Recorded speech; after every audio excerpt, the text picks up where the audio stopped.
মিঠাইয়ের set থেকে বিয়ের মণ্ডপ, অনেকটা কঠিন রাস্তা পেরিয়ে অবশেষে 4 হাত এক করলেন আদ্রিত রায় এবং কৌশাম্বী চক্রবর্তী।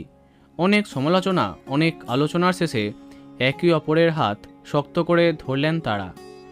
গতকাল রামরাজাতলার একটি ব্যাংকোয়েটে সম্পন্ন হলো তাদের বিয়ে। ইতিমধ্যে সামাজিক মাধ্যমে ছড়িয়ে পড়েছে আদ্রিত কৌশাম্বীর মালাবদল থেকে সিঁদুর দানের নানা মুহূর্ত।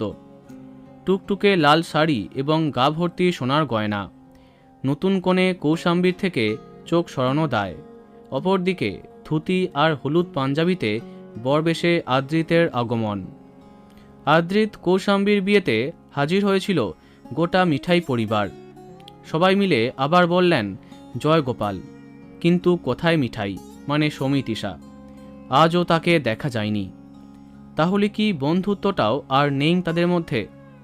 আদ্রিত কৌশাম্বীর বিয়েতে সবাই নিমন্ত্রিত থাকলেও সমিতিশা কি নিমন্ত্রিত ছিলেন না?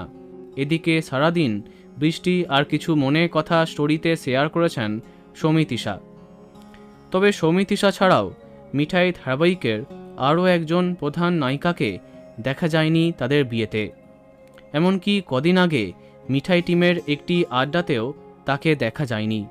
আমরা কথা বলছি শ্রীতমা, মানে দিয়া মুখার্জির সম্পর্কে। এদিন বিয়েতে তাকেও দেখা যায়নি। তাহলে কি সমিতিশার মতো তাকেও খোঁজা হয়নি বিয়েতে? এই সমস্ত বিতর্কের মাঝেও নতুন দম্পতি আদ্রিত কৌশাম্বীর বিয়েতে মজে আছে টেলিপাড়া। তো বন্ধুরা, এ বিষয়ে তোমার কি মন্তব্য কমেন্টে জানাতে পারো। ভিডিওটি লাইক এবং শেয়ার করো। এই রকম আরও অনেক ভিডিও পেতে সাবস্ক্রাইব করো কারেন্ট পজ। ধন্যবাদ।